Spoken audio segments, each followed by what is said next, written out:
Hello students, എൻ്റെ പേരാണ് കൈലാസ്. ഞാനാണ് നിങ്ങൾക്ക് ഈ സബ്ജക്റ്റ് എടുക്കുന്നത്. ഈ സബ്ജക്റ്റ് എന്ന് പറഞ്ഞാൽ മാനുഫാക്ചറിങ് ടെക്നോളജി എന്നാണ് ഈ സബ്ജക്റ്റിൻ്റെ പേര്. നമ്മുടെ മൈനേഴ്സിനുള്ള മെക്കാനിക്കലിൻ്റെ മൈനേഴ്സിനുള്ള സബ്ജക്റ്റാണ് മാനുഫാക്ചറിങ് ടെക്നോളജി. അതാണ് ഞാൻ എടുക്കാൻ പോകുന്ന സബ്ജക്റ്റ്. അപ്പോൾ ഈ വീഡിയോ എന്ന് പറയുന്നത് ചെറിയൊരു വീഡിയോ ആണ്, ജസ്റ്റ് ഒരു ഇൻട്രൊഡക്ഷൻ, എന്നെ പറ്റിയും പിന്നെ ഈ സബ്ജക്റ്റിന് എന്ന് ഏത് ബുക്കാണ് പഠിക്കേണ്ടത് എന്നതിനെ പറ്റിയൊക്കെ കുറച്ച് കാര്യങ്ങൾ പറയാനായിട്ടുള്ള ചെറിയൊരു വീഡിയോ മാത്രമാണിത്. ഡീറ്റെയിൽ ആയിട്ടൊന്നും ഞാൻ പഠിപ്പിച്ച് തുടങ്ങുന്നില്ല. അപ്പോൾ എൻ്റെ ക്ലാസ്സിനെ പറ്റി എൻ്റെ ക്ലാസ് എങ്ങനെയാണെന്നും വീഡിയോസ് ഇടുന്നത് എങ്ങനെയാണെന്നും എന്നൊക്കെ കുറച്ച് കാര്യങ്ങൾ മാത്രമേ പറയുന്നുള്ളൂ. അപ്പം ചെറിയൊരു വീഡിയോ ആയിരിക്കും, നിങ്ങൾ മുഴുവൻ കാണാനായിട്ട് ശ്രമിക്കുക. അപ്പോൾ ഞാൻ പറഞ്ഞ പോലെ എൻ്റെ പേരെന്ന് വെച്ചാൽ കൈലാസാണ്. പേര് മറന്നു പോകാതിരിക്കുക. ആരെങ്കിലും ചോദിക്കുകയാണെങ്കിൽ വണ്ണമുള്ള സാറെന്നോ അല്ലെങ്കിൽ മെക്കാനിക്കൽ ഏതോ സാറെന്നോ എന്ന് പറയാതിരിക്കുക. പേര് എന്നെ എടുത്ത് ആ സാറിനെ പറയാം. അപ്പോൾ എൻ്റെ പേരെന്ന് വെച്ചാൽ കൈലാസ് എന്നാണ്. ഞാൻ 3 തവണ പറഞ്ഞു, മറന്നു പോയത് തന്നെ. അപ്പോൾ മാനുഫാക്ചറിങ് ടെക്നോളജിയാണ് നമ്മുടെ സബ്ജക്റ്റ് എന്ന് പറയുന്നത്. അപ്പോൾ ഈ നിങ്ങൾ കഴിഞ്ഞ സെമസ്റ്ററിൽ ഈ മൈനേഴ്സിൻ്റെ ഭാഗമായിട്ട് മെറ്റീരിയൽ സയൻസ് എന്ന് പറഞ്ഞ സബ്ജക്റ്റ് പഠിച്ചു കാണും. ആ സബ്ജക്റ്റിൻ്റെ അതേ കാറ്റഗറിയിൽ വരുന്ന ഒരു സബ്ജക്റ്റ് തന്നെയാണ് ഈ മാനുഫാക്ചറിങ് പ്രോസസ്സ് എന്ന് പറയുന്നത്.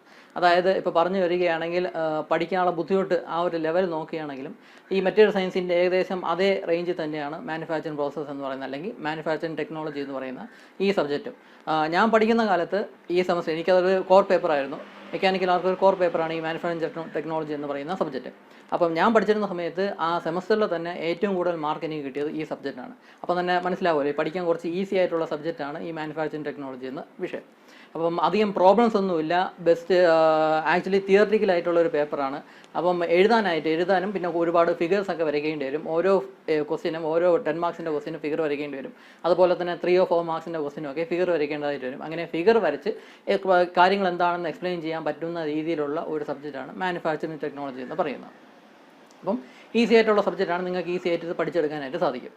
നിങ്ങൾ ഫസ്റ്റ് ഇയറിൽ ബേസിക് മെക്കാനിക്കൽ എഞ്ചിനീയറിംഗ് എന്ന സബ്ജക്റ്റ് പഠിച്ചു കാണുമല്ലോ. BCME, basic civil and mechanical engineering എന്ന സബ്ജക്റ്റ് നിങ്ങൾ പഠിച്ചു കാണും. അതിൻ്റെ അവസാനത്തെ മോഡ്യൂൾ, അതായത് ബേസിക് മെക്കാനിക്കൽ എഞ്ചിനീയറിംഗ് എന്ന് പറയുന്ന സെക്ഷനിലെ അവസാനത്തെ മോഡ്യൂൾ, അതായത് 6ാമത്തെ മോഡ്യൂൾ, 6th മോഡ്യൂളിൻ്റെ ആദ്യത്തെ ഒരു ഹാഫ്, അതാണ് നിങ്ങൾ ഈ സബ്ജക്റ്റായിട്ട് പഠിക്കുന്നത്. അതായത് നിങ്ങൾ അന്ന് പഠിച്ചത് ഈ ഫൗണ്ടറി അല്ലെങ്കിൽ ഈ കാസ്റ്റിംഗ് എന്താണെന്ന് നിങ്ങൾ പഠിച്ചു. അതുപോലെ തന്നെ വെൽഡിങ് എന്താണെന്ന് നിങ്ങൾ പഠിച്ചു. ഡിഫറെൻറ്റ് ടൈപ്സ് ഓഫ് വെൽഡിംഗ് ഒക്കെ നിങ്ങൾ പഠിച്ചു കാണും. പിന്നെ കുറച്ച് ഫോമിംഗ് മെത്തേഡ്സ് ആയിട്ട് കുറച്ച് കാര്യങ്ങളൊക്കെ പഠിച്ചു കാണും. ഈ ഷീറ്റ് മെറ്റലിൻ്റെ വർക്കുകളൊക്കെ ഉണ്ടല്ലോ, അത് തന്നെ നിങ്ങൾ വർക്ക്ഷോപ്പിലും കുറേ വർക്കുകളൊക്കെ ചെയ്ത് കാണും. മേ ബി ഫൗണ്ടറി റിലേറ്റഡ് ആയിട്ടുള്ള കാസ്റ്റിംഗ് ഉണ്ടാക്കാനുള്ള മൗൾഡൊക്കെ നിങ്ങൾ വർക്ക്ഷോപ്പിൽ ഉണ്ടായി കാണും. ആർക്ക് വെൽഡിംഗ് ഒക്കെ നിങ്ങൾ ചിലപ്പോൾ വർക്ക്ഷോപ്പിൽ ചെയ്ത് കാണും. അപ്പോൾ ഇങ്ങനത്തെ കാര്യങ്ങളാണ് ആക്ച്വലി നമ്മൾ ഈ സബ്ജക്റ്റ് പഠിക്കാനായിട്ട് പോകുന്നത്. അപ്പോൾ ഈ കാസ്റ്റിങ്ങും പിന്നെ വെൽഡിങ്ങും ഫോർമിങ് മനസ്സിലാവാത്തവർക്ക് ഞാൻ എന്തായാലും ഒന്നും കൂടെ പറഞ്ഞുതരും. അപ്പോൾ ഈ ഫോർമിങ് ഇങ്ങനത്തെ കാര്യങ്ങളാണ് നമ്മുടെ ഈ സബ്ജക്റ്റിൽ വന്നിട്ടുള്ളത്. അപ്പം അന്ന് ഈ പോർഷൻസ് വളരെ ഈസി ആയിട്ട് അല്ലെങ്കിൽ വളരെ ഇൻട്രസ്റ്റിംഗ് ആയിട്ട് പഠിക്കാൻ സാധിച്ചവർക്ക് നിങ്ങൾക്ക് ഈ സബ്ജക്റ്റും വളരെ ഇൻട്രസ്റ്റിംഗ് ആയിട്ട് പഠിക്കാൻ സാധിക്കും. അന്ന് ആ പോർഷൻസ് എല്ലാം സ്കിപ്പ് ചെയ്ത് ഒന്നുമേ പഠിച്ചില്ല, ഭയങ്കര ഡിഫിക്കൽട്ടായിട്ട് കരുതിയ ആൾക്കാരാണെങ്കിൽ നിങ്ങൾ ഈ സബ്ജക്റ്റ് ഒരു പക്ഷേ കുറച്ച് ബുദ്ധിമുട്ട് അനുഭവിച്ചു എന്ന് വരാം. അപ്പോൾ അതുകൊണ്ട് അങ്ങനെ അന്ന് ആ പോർഷൻസ് എല്ലാം സ്കിപ്പ് ചെയ്ത സ്റ്റുഡൻസ് ആണ് എങ്കിൽ നിങ്ങൾ ഈ സബ്ജക്റ്റ് കാര്യമായിട്ട് പഠിക്കാനായിട്ട് ശ്രമിക്കുക. എന്തായാലും സബ്ജക്റ്റ് കുറച്ച് ഈസി തന്നെയാണ്. നിങ്ങൾക്ക് ഈ സബ്ജക്റ്റ് പഠിക്കാനുള്ള പോർഷൻസ് പഠിക്കാനുള്ള മെറ്റീരിയൽസും നെറ്റിൽ ഒരുപാട് അവൈലബിൾ ആണ്. ഇത് വളരെ ജനറൽ ആയിട്ടുള്ളൊരു സബ്ജക്റ്റാണ്. അതുകൊണ്ട് തന്നെ യൂട്യൂബിലൊക്കെ ഒരുപാട് വീഡിയോസ് ഉണ്ട്. അല്ലാതെ തന്നെ ലെക്ചർ നോട്ട്സുകളും കാര്യങ്ങളെല്ലാം ഗൂഗിളൊക്കെ സെർച്ച് ചെയ്താൽ നിങ്ങൾക്ക് കിട്ടും. പക്ഷേ എന്നാലും ഞാൻ ക്ലാസ്സിൽ പഠിപ്പിക്കും, എൻ്റെ ജോലി അതാണല്ലോ. എന്താണെന്ന് ഞാൻ ക്ലാസ്സിൽ പഠിപ്പിക്കും കാര്യമായിട്ട്. റെക്കോർഡഡ് വീഡിയോസ് ആയിരിക്കും ഞാൻ സാധാരണ ഇടുന്നത്. ലൈവ് സെഷൻസ് ഒന്നും ഞാൻ സാധാരണ അങ്ങനെ എടുക്കാറില്ല. എല്ലാം റെക്കോർഡഡ് വീഡിയോസ് തന്നെയായിരിക്കും. അപ്പോൾ അതിൻ്റെ ഒരു അഡ്വാൻറ്റേജ് എന്ന് പറഞ്ഞാൽ നിങ്ങൾക്ക് സൗകര്യമുള്ള സമയത്ത് മാത്രം കണ്ടാൽ മതി. നിങ്ങൾക്ക് കൺവീനിയൻ്റ് ആയിട്ടുള്ള ടൈമിൽ നിങ്ങൾക്ക് ആ വീഡിയോസ് കണ്ടുവരുത്താൽ മതി. എനിക്ക് കൺവീനിയൻ്റ് ആയിട്ടുള്ള ടൈമിലായിരിക്കും ഞാൻ ആ വീഡിയോസ് പോസ്റ്റ് ചെയ്യുന്നത്. വീഡിയോസ് മേ ബി ആഴ്ചയിൽ 2-3 വീഡിയോസ് ആയിരിക്കും, അല്ലെങ്കിൽ ചില വീക്സിലൊക്കെ ആണെങ്കിൽ 7-8 വീഡിയോസ് അല്ലെങ്കിൽ 10-12 വീഡിയോസ് ഒക്കെ വന്നിരിക്കും. അപ്പോൾ എനിക്ക് ടൈം കിട്ടുന്ന അതിനനുസരിച്ചായിരിക്കും ഞാൻ വീഡിയോസ് ഓരോന്നായിട്ട് പോസ്റ്റ് ചെയ്യുന്നത്. അപ്പോൾ വീഡിയോസ് നിങ്ങൾ കൺവീനിയൻ്റ് ആയിട്ടുള്ള ടൈമിൽ നിങ്ങൾ കണ്ടു തീർക്കാനായിട്ട് ശ്രമിക്കുക. മുഴുവൻ ആൾക്കാരും വീഡിയോ നിർബന്ധമായും കാരണം, ഇല്ലെങ്കിൽ ഞാൻ അറ്റൻഡൻസ് തരത്തില്ല എന്നൊന്നും ഞാൻ പറയുന്നില്ല. അങ്ങനെയൊന്നുമല്ല, താല്പര്യമുള്ളവർ മാത്രം കണ്ടാൽ മതി. എന്തായാലും മൈനർ സബ്ജക്റ്റാണ്, ഇതിൽ സപ്ലൈ ഒന്നും വരാൻ പാടില്ല. ജയിക്കണം എന്നുള്ളത് നിങ്ങളുടെ ആവശ്യമാണ്. അപ്പോൾ അതുകൊണ്ട് വീഡിയോസ് എല്ലാം കാര്യമായിട്ട് കാണുക, പഠിക്കുക എന്ന് എനിക്ക് പറയാനുള്ളൂ. ചെയ്യേണ്ടത് നിങ്ങളാണ്. അപ്പം വീഡിയോസ് എന്തായാലും റെക്കോർഡഡ് വീഡിയോസ് ആയിരിക്കും. ലൈവ് സെഷൻസ് വെച്ചൊന്നും ഞാൻ നിങ്ങളെ ബുദ്ധിമുട്ടിക്കത്തില്ല. നിങ്ങൾക്ക് ചെയ്ത് തീർക്കാൻ പറ്റാത്ത വർക്ക് തന്നൊന്നും ഞാൻ നിങ്ങളെ ബുദ്ധിമുട്ടിക്കത്തില്ല. എന്തായിരുന്നാലും നിങ്ങൾക്ക് പഠിക്കാനായിട്ട് 6 സബ്ജക്റ്റുകൾ വേറെ കാണും.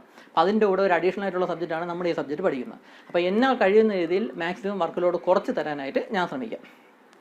മാർക്കിനെ പറ്റി നിങ്ങൾ വലിയ പേടിക്കേണ്ട ആവശ്യമൊന്നുമില്ല. മാർക്കൊക്കെ വാരിക്കോരി തരുന്ന ഒരു ഫാക്കൽറ്റിയാണ് ഞാൻ.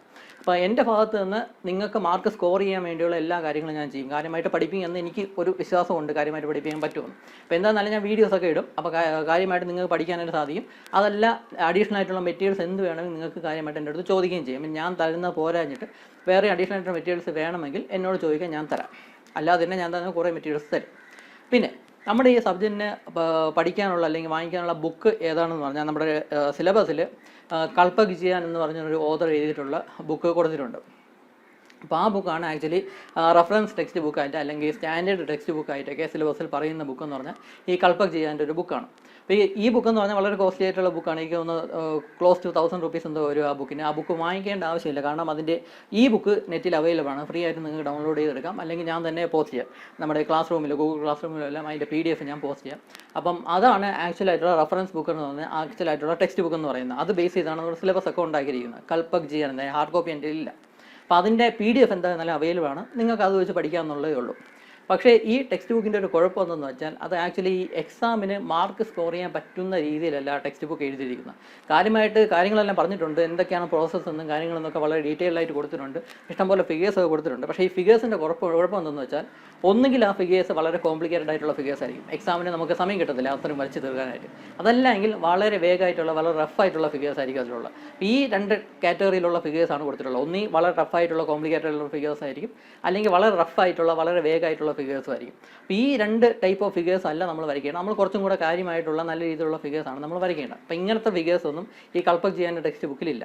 മാത്രമല്ല അതിൻ്റെ എക്സ്പ്ലനേഷൻ എന്ന് പറയുന്നത് നമ്മൾ സാധാരണ കാര്യങ്ങൾ മനസ്സിലാക്കാവുന്ന രീതിയിലുള്ള എക്സ്പ്ലനേഷൻ ആണ് എങ്കിലും എക്സാമിന് മാർക്ക് സ്കോർ ചെയ്യാൻ പറ്റുന്ന രീതിയിലല്ല, ആ ഒരു ഫോർമാറ്റിലല്ല ആ ടെക്സ്റ്റ് ബുക്ക് എഴുതിയിരിക്കുന്നത്. അപ്പോൾ അതുകൊണ്ട് ആ ടെക്സ്റ്റ് ബുക്ക് നോക്കി പഠിച്ചുകൊണ്ട് പോവുകയാണെങ്കിൽ നിങ്ങൾക്ക് കാര്യമായിട്ട് അതിൻ്റെ കാര്യങ്ങൾ പ്രോസസ്സൊക്കെ നിങ്ങൾക്ക് മനസ്സിലാവും. സോ അതിൻ്റെ ഓരോ ഒബ്ജക്ട്സിനെ പറ്റി എലമെൻസിനെ പറ്റി നിങ്ങൾക്ക് കാര്യമായിട്ട് മനസ്സിലാവും. എങ്കിലും എക്സാമിന് മാർക്ക് സ്കോർ ചെയ്യാൻ പറ്റുന്ന രീതിയിൽ നിങ്ങൾ ചിലപ്പം എഴുതാൻ സാധിച്ചില്ല എന്ന് വരും.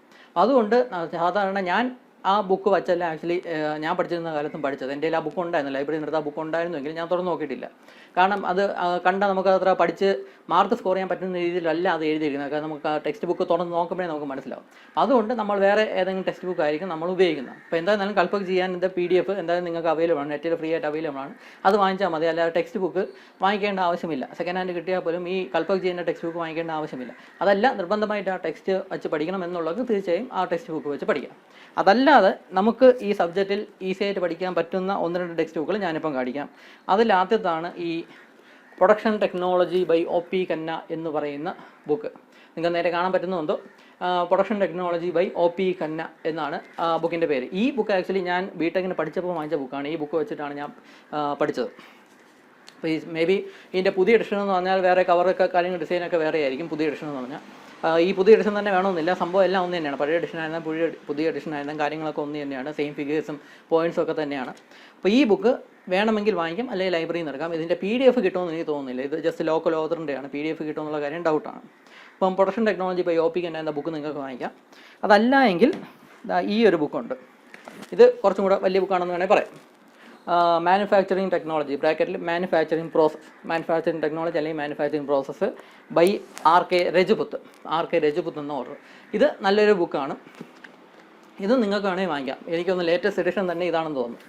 അപ്പോൾ ഈ ബുക്ക് ഒന്നെങ്കിൽ നിങ്ങൾക്ക് വാങ്ങിക്കാം. എനിക്ക് തോന്നുന്നു ഇതിൻ്റെ സോഫ്റ്റ് കോപ്പി അവൈലബിൾ ആണെന്ന് തോന്നുന്നു, PDF അവൈലബിൾ ആണെന്ന് തോന്നുന്നു. അങ്ങനെയാണെങ്കിൽ നിങ്ങൾ ബുക്ക് വാങ്ങിക്കേണ്ട ആവശ്യമില്ല. അല്ലെങ്കിൽ ഈ ബുക്ക് വാങ്ങിക്കാനായിട്ട് ശ്രമിക്കുക. ഈ ബുക്കിന് കുറച്ച് വില കൂടുതൽ തന്നെയാണ്. ഇതിൻ്റെ ബുക്കിൻ്റെ മുഴുവനൊന്നും പഠിക്കാനില്ല, സെലക്ട് ചെയ്ത കുറച്ച് പോർഷൻസ്, ഒരു 3-4 ചാപ്റ്റർ മാത്രമേ നമ്മൾ സബ്ജക്റ്റിൻ്റെ പഠിക്കാനായിട്ടുള്ളൂ. ഈ 2 ബുക്കുകളും ഈ 2 ബുക്കിൽ ഏതെങ്കിലും വേണം നിങ്ങൾ പഠിക്കാനായിട്ട് ശ്രമിക്കുക. അതല്ല ഇനി ഞാൻ നിങ്ങളെ പഠിപ്പിക്കാനായിട്ട് വേറെ ഏതെങ്കിലും ബുക്ക് യൂസ് ചെയ്യുന്നുവെങ്കിൽ ആ ബുക്കും ഞാൻ നിങ്ങളെ ഗ്രൂപ്പിലും എല്ലാം പറയുന്നതായിരിക്കും. ഏതെങ്കിലും ബുക്ക് കുറച്ചും കൂടെ ബെറ്റർ ആയിട്ടുള്ള കണ്ടൻറ്റ് ഏതെങ്കിലും ബുക്കിൽ അവൈലബിൾ ആയിട്ടുണ്ടെങ്കിൽ ഞാൻ അത് ഉപയോഗിച്ചാണ് നിങ്ങളെ പഠിപ്പിക്കുന്നതെങ്കിൽ ആ ബുക്കിൻ്റെ പേരും കൂടെ ഞാൻ മെൻഷൻ ചെയ്യാം. ഗ്രൂപ്പിലോ അല്ലെങ്കിൽ ഞാൻ ഇടുന്ന വീഡിയോസിൽ തന്നെ ആ ബുക്കിൻ്റെ കാര്യം കൂടെ മെൻഷൻ ചെയ്യാം. പിന്നെ നിങ്ങൾക്ക് ആക്ച്വലി ഇഷ്ടം പോലെ മെറ്റീരിയൽ നമ്മുടെ നെറ്റിൽ നിന്ന് കിട്ടും, ഈ സബ്ജക്റ്റ് റിലേറ്റഡ് ആയിട്ടുള്ള. അതിൻ്റെ ഒരു ഗൂഗിൾ ഡ്രൈവിൻ്റെ ഒരു ഫോൾഡറിൻ്റെ ലിങ്ക് തന്നെ ഞാൻ ഗ്രൂപ്പിലിടാം. അപ്പോൾ അതിൽ തന്നെ ഒരു 60-70 ടെക്സ്റ്റ് ബുക്കിൻ്റെ PDF അവൈലബിൾ ആണ്. അപ്പോൾ അതിലെനിക്ക് തോന്നുന്നു ഈ രജപുത്തിൻ്റെ ബുക്കൊക്കെ അതിലുണ്ടെന്ന് തോന്നുന്നു. അപ്പോൾ അതിലുള്ള ബുക്സ് വെച്ചൊക്കെ നിങ്ങൾക്ക് പഠിക്കാൻ പറ്റും. ഒരുപാട് പഠിക്കണമെന്ന് താല്പര്യമുള്ളവർക്ക് അതൊക്കെ നോക്കാം. അതല്ല എങ്കിൽ ഇതിലേതെങ്കിലും ഒരു ബുക്ക് വെച്ച് നിങ്ങൾക്ക് കാര്യമായിട്ട് പഠിച്ച ഈ പരീക്ഷയ്ക്ക് ഈ സബ്ജക്റ്റിന് നല്ല മാർക്ക് സ്കോർ ചെയ്യാവുന്നതേ ഉള്ളൂ. അപ്പം ഇതാണ് ഈ സബ്ജക്റ്റിനെ പറ്റി എനിക്ക് ഇവിടെ പറയാനുള്ളത്. അപ്പോൾ എൻ്റെ വീഡിയോസ് എന്ന് പറയുന്നത് എല്ലാം റെക്കോർഡ് ചെയ്ത വീഡിയോസ് ആയിരിക്കും. ഞാൻ സ്ക്രീൻ റെക്കോർഡ് ചെയ്ത PPT കാണിച്ച് സ്ക്രീൻ റെക്കോർഡ് ചെയ്ത് എൻ്റെ വോയിസ് മാത്രമേ കാണത്തുള്ളൂ, ഈ ഫേസ് കാണത്തില്ല. സ്ക്രീൻ റെക്കോർഡ് ചെയ്ത വീഡിയോസ് ആയിരിക്കും ഞാൻ പോസ്റ്റ് ചെയ്യുന്നത്. അത് ഞാൻ യൂട്യൂബിൽ അപ്ലോഡ് ചെയ്തിട്ട് ലിങ്ക് ഞാൻ വാട്സാപ്പ് ഗ്രൂപ്പിൽ പോസ്റ്റ് ചെയ്യും. മേ ബി അതിനെ ഒരു ദിവസം ഒരു വീഡിയോ, അല്ലെങ്കിൽ ഒരാഴ്ച കറക്റ്റ് 3 വീഡിയോ, ഓരോന്നും 1 മണിക്കൂറിൻ്റെ വീഡിയോ ആയിരിക്കും. അങ്ങനെയൊന്നുമില്ല. മേ ബി ചിലത് 10 മിനിറ്റ്സിൻ്റെ വീഡിയോ ആയിരിക്കും, ചിലത് 30 മിനിറ്റ്സിൻ്റെ വീഡിയോ ആയിരിക്കും, ചിലത് 20 മിനിറ്റ്സിൻ്റെ വീഡിയോ ആയിരിക്കും. ചിലപ്പോൾ ഒരു ആഴ്ചയിൽ ഒരു വീഡിയോ വന്നില്ല എന്ന് വരും. ചിലപ്പോൾ ഒരു ആഴ്ചയിൽ തന്നെ 10-12 വീഡിയോ വന്നതെന്നൊക്കെ ഇരിക്കും. എൻ്റെ കൺവീനിയൻ്റ് ആയിട്ടുള്ള ടൈം അനുസരിച്ചായിരിക്കും ഞാൻ വീഡിയോസ് പോസ്റ്റ് ചെയ്യുന്നത്. എല്ലാ സബ്ജക്റ്റിനും ഞാൻ അങ്ങനെ തന്നെയാണ് ചെയ്യുന്നത്. അപ്പോൾ നിങ്ങളുടെ കൺവീനിയൻ്റ് ആയിട്ടുള്ള ടൈമിൽ നിങ്ങൾ ആ വീഡിയോസ് കണ്ടു തീർത്താൽ മതി. കണ്ടു തീർക്കുകയാണെങ്കിൽ നിങ്ങൾക്ക് അതിനനുസരിച്ചുള്ള യൂസ്ഫുൾ ഉപയോഗം ഉണ്ടായിരിക്കും. അതല്ല, കാണാതെ നിങ്ങൾക്ക് ടെക്സ്റ്റ് ബുക്ക് നോക്കി സ്വയം പഠിക്കാമെന്നാണെങ്കിൽ അതിനും യാതൊരു ബുദ്ധിമുട്ടുമില്ല, നിങ്ങൾക്ക് അങ്ങനെ ചെയ്യാവുന്നതേ ഉള്ളൂ. എൻ്റെ വീഡിയോ കണ്ടില്ല എന്ന് പറഞ്ഞുകൊണ്ട് ഞാൻ പിടിച്ച് തിന്നാനൊന്നും പോകുന്നില്ല.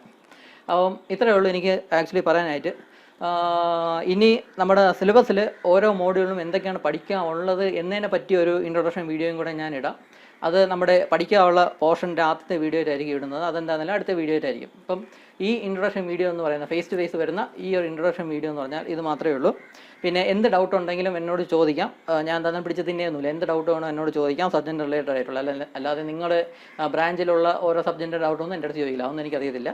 എൻ്റെ ഈ സബ്ജക്റ്റിനെ പറ്റിയുള്ള എന്ത് ഡൗട്ട് വേണോ നിങ്ങൾക്ക് എപ്പോൾ വേണോ ചോദിക്കാം. ഗ്രൂപ്പിൽ മെസ്സേജ് അയക്കുക, അല്ല നേരിട്ട് മെസ്സേജ് അയക്കുക, ഫേസ്ബുക്കിൽ മെസ്സേജ് അയക്കുക, എങ്ങനെയാണ് ടെലിഗ്രാമിൽ മെസ്സേജ് അയക്കുക, എങ്ങനെയാണോ നിങ്ങൾക്ക് ഡൗട്ട് ചോദിക്കുക, എപ്പോൾ വേണോ നിങ്ങൾക്ക് ഡൗട്ട് ചോദിക്കാം, ഒന്നും പ്രശ്നമൊന്നുമില്ല. അപ്പം ഇത്രയാണ് എനിക്ക് പറയാനുള്ളത്.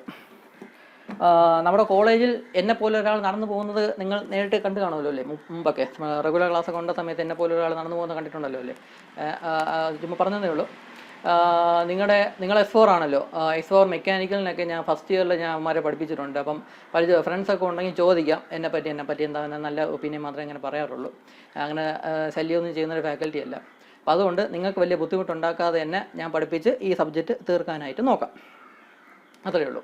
നിങ്ങൾക്ക് വലിയ ബുദ്ധിമുട്ടൊന്നും ഞാൻ ഉണ്ടാക്കത്തില്ല. അപ്പോൾ ഇത്രയേ ഉള്ളൂ എനിക്ക് പറയാനായിട്ട് ഈ വീഡിയോയിൽ. ബാക്കി ഇനി എന്തെങ്കിലും പറയാനുണ്ടെങ്കിൽ ഞാൻ ഗ്രൂപ്പിൽ പറയാം, അല്ലെങ്കിൽ ബാക്കിയുള്ള വീഡിയോസ് പോസ്റ്റ് ചെയ്യപ്പോഴേക്കും അതിൻ്റെ കൂടെ ഞാൻ പറയുന്നതായിരിക്കും.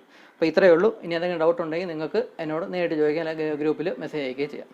അപ്പം ഈ വീഡിയോയിൽ ഇത്രയേ ഉള്ളൂ. Thank you.